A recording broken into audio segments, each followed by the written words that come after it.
자비하신 예수여, 내가 사람 가운데 의지하리 없으니 슬픈 자가 됩니다. 마음심이 어두니 밝게 하여 주소서. 나를 보호하시고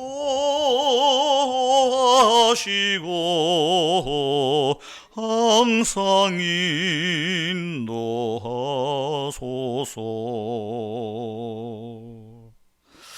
아멘. 시편 5편 7절에서 12절 어제 이어서 계속 말씀을 읽습니다. 오직 나는 주의 풍성한 사랑을 힘입어 주의 집에 들어가 주를 경외함으로 성전을 향하여 예배하리이다. 여호와여, 나의 원수들로 말미암아 주의 공의로 나를 인도하시고 주의 길을 내 목전에 곧게 하소서. 그들의 입에 신실함이 없고 그들의 심중이 심히 악하며 그들의 목구멍은 열린 무덤 같고 그들의 혀로는 아첨하나이다. 하나님이여, 그들을 정죄하사 자기 꾀에 빠지게 하시고 그 많은 허물로 말미암아 그들을 쫓아내소서. 그들이 주를 배역함이니이다.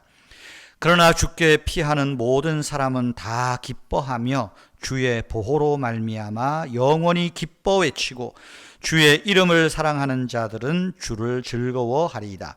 여호와여, 주는 의인에게 복을 주시고 방패와 같은 은혜로 저를 호위하시리이다. 아멘.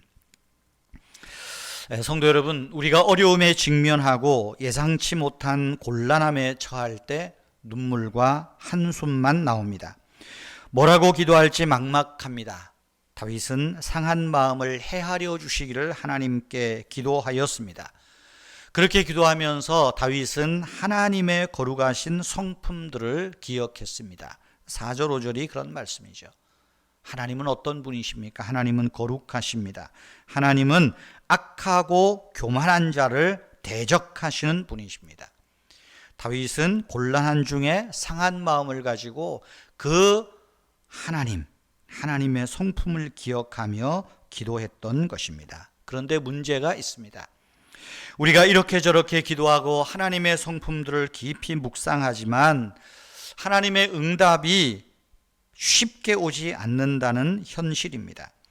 악한 자를 심판하시는 하나님이시지만 여전히 악한 자들이 득실을 거리고요. 하나님께서 악한 자들을 언제 벌하실지 몰라 답답할 때가 많습니다. 그러나 다윗은 적극적으로 하나님께 나아갑니다. 악한 자들이 계속해서 다윗을 모함하고 공격하지만 거룩하신 하나님 앞에서 내가 해야 할 도리들을 포기하지 않겠다, 행하겠다 하는 것입니다. 그것이 무엇입니까? 하나님을 경외하며 예배하는 일을 포기하지 않겠다는 것입니다. 7절 말씀이 그거죠. 오직 나는 주의 풍성한 사랑을 힘입어 그럴수록 더욱 주의 집에 들어가 주를 경외함으로 주의 성전을 향하여 예배하겠습니다. 예배를 포기하지 않는 것입니다. 기도 응답이 더디고 내가 처한 상황이 더더욱 어려워질수록 우리는 그 어려운 상황들을 묵상하는 것이 아니라 하나님을 묵상하고 하나님께 더 가까이 나아가는 신앙의 자세, 그 교훈을 얻게 되는 것입니다. 우리의 눈을 들어서 천지를 지으신 여호와 하나님께 가까이 가는 것이 우리가 행할 마땅한 도리, 상한 마음 고치시는 그 하나님 앞에 마땅한 우리의 태도라는 것입니다. 그러므로 여러분, 마음이 상하고 힘들수록 하나님의 풍성한 사랑을 기억하고 그 풍성한 사랑에 집중할 필요가 있다는 것입니다. 다윗은 하나님의 방법, 즉 하나님의 의로운 길을 택하였습니다. 8절에 보면 원수들로부터 구원해달라고, 원수들을 벌해달라고 간구하지만 그것보다 더 앞선 기도가 뭐겠어요? 주의 의로 나를 인도해달라는 것입니다. 악한 자들의 악한 일들, 그러나 그 속에서도 하나님께서 의로움으로 나를 인도해 주십시오. 그렇게 기도하는 것입니다. 사람들의 악함 때문에라도 하나님의 의의 길이 더더욱 내게는 절실합니다 말하는 것 아니겠습니까? 9절 말씀에 보면 악함이라는 말이 나옵니다. 악함.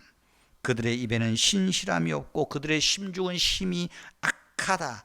이 악함이라는 말은 하품하듯 입을 벌린 늪이라는 뜻이 있다고 합니다. 늪에 빠지면 쭉 들어가지 않아요? 구덩이라는 뜻입니다. 그래서 그 악하고 하는 뒤에 열린 무덤이라고 하는 단어가 나오는 거예요. 하나님은 악한 자들을 정죄하시고 그들의 꾀에 스스로 빠지게 할 것입니다. 압살롬을 생각해 보십시오. 자기 꾀에 결국은 그가 죽고 맙니다. 결국은 하나님이 다윗의 왕위를 회복시켜 주셨습니다.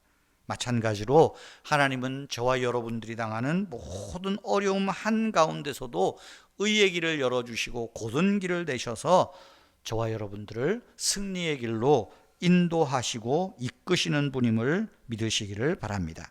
하나님께 피하는 사람의 상한 감정을 하나님께서 기쁨으로 회복하여 주십니다. 11절에 보면 이 기뻐하다, 기뻐 외치다, 즐거워하다 하는 말이 3번 연속 이어서 나오지 않습니까?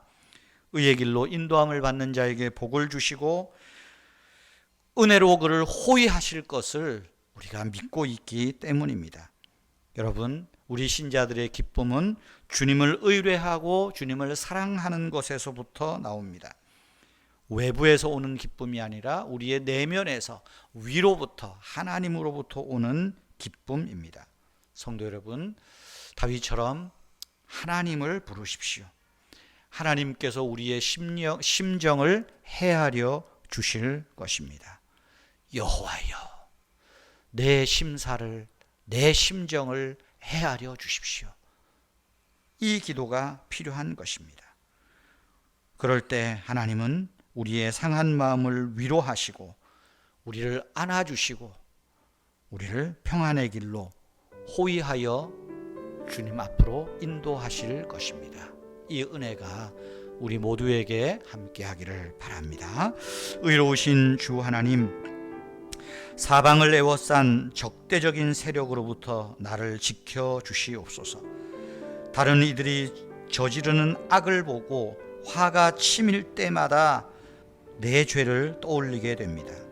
거룩하신 은혜가 아니었더라면 주님께 이토록 다가설 수 없었음을 또한 기억합니다. 주님, 어떻게 하면 죄를 미워하면서도 분노하면서도 나 스스로가 그들보다 더 월등하다고 자랑하지 않을 수 있겠습니까? 주님, 저를 호위하셔서 오만하지 않게 하시고 그러나 악한 자들로부터 안전하게 지켜주시옵소서. 오늘도 우리를 시험에 들게 하지 마시고 다만 악에서 구하여 주시옵소서. 우리 물질의 삶이 핍절해지지 않도록 주님 여유로움과 평안함으로 인도하시고 또한 조금은 더 여유로운 마음을 주셔서 주님의 나라와 의를 위하여 봉헌케 하시고 또한 나보다 어려운 이들을 조금은 돌아볼 수 있는 여유로운 마음도 갖게 하여 주시옵소서. 이 세상에 사는 모든 물질의 가난한 자들 위해 선하신 하나님께서 긍휼함을 베풀어 주시고 도울 손길들을 붙여 주시옵소서. 주 예수님의 이름으로 기도하옵나이다. 아멘. 잠시 이 나라와 민족을 위하여, 이 사회를 위하여 조금 더 기도하시기를 바랍니다.